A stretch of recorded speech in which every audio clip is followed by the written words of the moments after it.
তুমি কই? এই তো রান্নাঘরে রান্না করতেছিলাম। এই শোনো, এ মাসে পারভেজের টাকা পাঠাইতে পারি নাই। সমিতি থেকে 10,000 টাকা লোন উঠাইছি। এই টাকাটা মোবাইলে পাঠাই দিই। আস্তে আস্তে রিক্সা চালাইয়া টাকাটা পরিশোধ করুন। মানে না না, মোবাইলে পাঠানোর দরকার নাই। অনেক দিন হয়েছে বাড়িতে আহে না।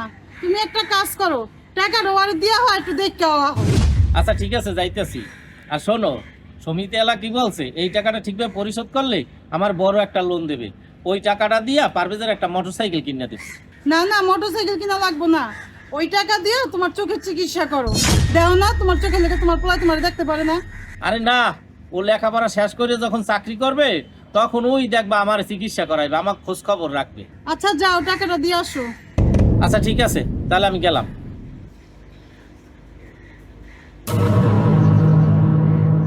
আসসালামু আলাইকুম। ওয়ালাইকুম আসসালাম। এই হোস্টেলে পারভেজ নামে কেউ থাকে? ওর বাসা কাঁঠাল বাগানে। জি, আমরা একসাথে থাকি, আমরা একসাথে লেখাপড়া করি। ওকে একটু ডেকে দেওয়া যাবে? হ্যাঁ, আপনি এখানে একটু দাঁড়ান, আমি ওকে ডেকে দিচ্ছি।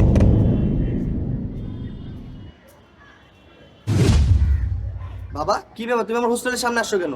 তোমাকে না বলছি তুমি আমার সামনে আসবে না, তোমাকে আমি পছন্দ করি না।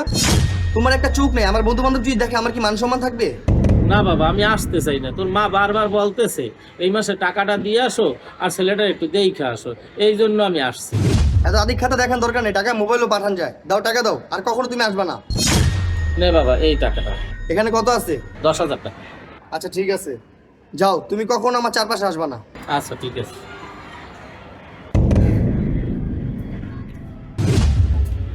দাঁড়া পারবে। যে লোকটার সাথে কথা বলি, ওই লোকটা কে? ও, ওই লোকের কথা বলতেছোস? উনি আমাদের বাসার কাজের লোক, বাবা ওনাকে দিয়ে টাকা পাঠাইছে। না, আমি সবই শুনছি। ওই লোকটা তোর বাবা। বাবার সাথে মানুষ এরকম ব্যবহার করে? ও, সবই শুই না ফেলেছোস? তুই তো শুনবি, তত হরিং এর কান। তুই দেখছোস আমার বাবার একটা চোখ নাই, আমি আমার বন্ধুদের সামনে কিভাবে পরিচয় করাবো? আমার কি কোনো মান সম্মান থাকবে? তবে যত যাই হোক, বাবা দেখতে যেমনই হোক, বাবার সাথে এরকম ব্যবহার করা ঠিক না। আচ্ছা যা হয়েছে এখানে মাটিতে দে, তুই কারোর কাছে কিছু বলিস না। চল রুমে চল। ও তুমি আইছো? হয় আইছি। টাকাটা নিয়ে যাওয়া ঠিক হয় নাই, মোবাইলেই পাঠান দরকার আছিল। টাকা নিয়ে গেছি, ও আমার দেখে অনেক রাগারাগি করছে। ওর সামনে আর যাইতে আমার মানা হচ্ছে। আচ্ছা তুমি মন খারাপ কইরো না, ও যখন বড় হইব তখন ঠিকই বুঝবো। যাও ঘরে যাও, আমি তোমার খাবার দেই।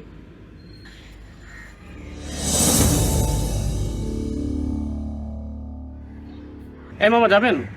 হ্যাঁ যাবো স্যার। কই যাবেন? আরে, আপনি পারভেজের বাবা না? হ্যাঁ পারভেজ কেমন আছে?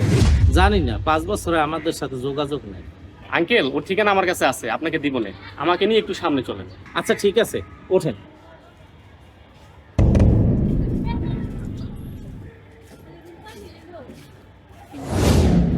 এই শোনো, আজকে রিক্সা চালাইতে যাইয়া পারভেজের এক বন্ধুর সাথে আমার দেখা হয়েছে। পারভেজ নাকি এখন বড় একটা চাকরি করে, বিয়াও করছে। পারভেজের ঠিকানা আমারে দিয়েছে। কি কও, বিয়েও করছে? তুমি একটা কাজ করো, আগরে যে নিয়া হোগা। না না, আমি যাইতে পারবো না। ও দেখলে আমার লাগে রাগারেক করে। আরে না, করবো না। এখন আর বড় হয়েছে না, সবকিছু বোঝে। তুমি যাও। আচ্ছা ঠিক আছে, তুমি এত করে যেহেতু বলতেছো, তাহলে আমি যাইতেছি।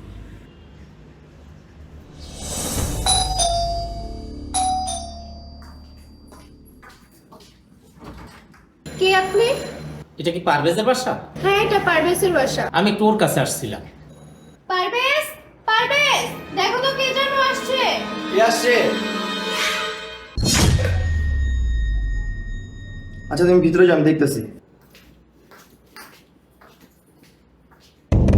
বাবা, তোমার সমস্যা কি? আমি তোমার থেকে যত এড়ায় চলতে চাই, তুমি ঠিকই আমাকে খুঁজে বের করো। তুমি আমার বাসা আসছো কেন? বাবা, 5 বছর হয় তোর কোনো খোঁজ খবর নাই। একদিন তোর বন্ধুর সাথে দেখা, ও তোর ঠিকানাটা দিয়েছে। তুই নাকি এখন বড় একটা চাকরি করো, বিয়া শাদি করছো। এই কথা শুন না তোর মায়া আমারে পাঠাইছে, আমার সাথে তোকে যাইতে কইছে। তুমি জানো না আমি তোমাকে পছন্দ করি না। আমি তোমার সাথে কখনোই যাব না। আর আমার বউ যদি জানতে পারে তুমি আমার বাবা, তাহলে আমার সংসার অশান্তি সৃষ্টি হবে। তোমার এই চেহারা নিয়ে কখনো তুমি আমার সামনে আসবে না। যাও, বেরো আমার বাসা থেকে।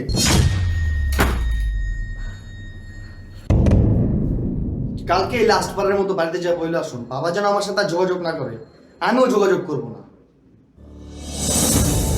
তুমি কি করো? ও তুমি আইছো? ওরা আহে নাই? না, ওরা আসে নাই।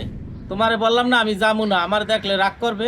আমার সাথে অনেক খারাপ ব্যবহার করছে, আর আমি কোনোদিন যাইতে পারবো না। এরপর দরকার হয় তুমি যাবা।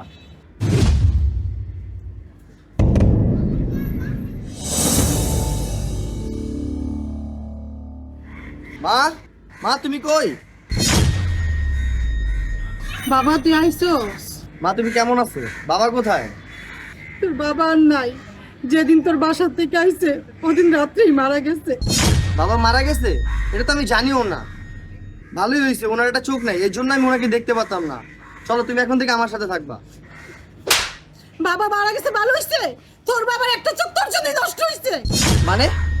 তুই যখন ছোট ডাঙ্গুলি খেলতে যা তোর চোখ একটা নষ্ট হয়ে গেছে। ডাক্তার বলছে কেউ যদি একটা চোখ দেয় তাহলে তুই ভালো হবি। তোর বাবাই নিজের চোখ দিয়ে তোর ভালো করছে। কি বলো মা?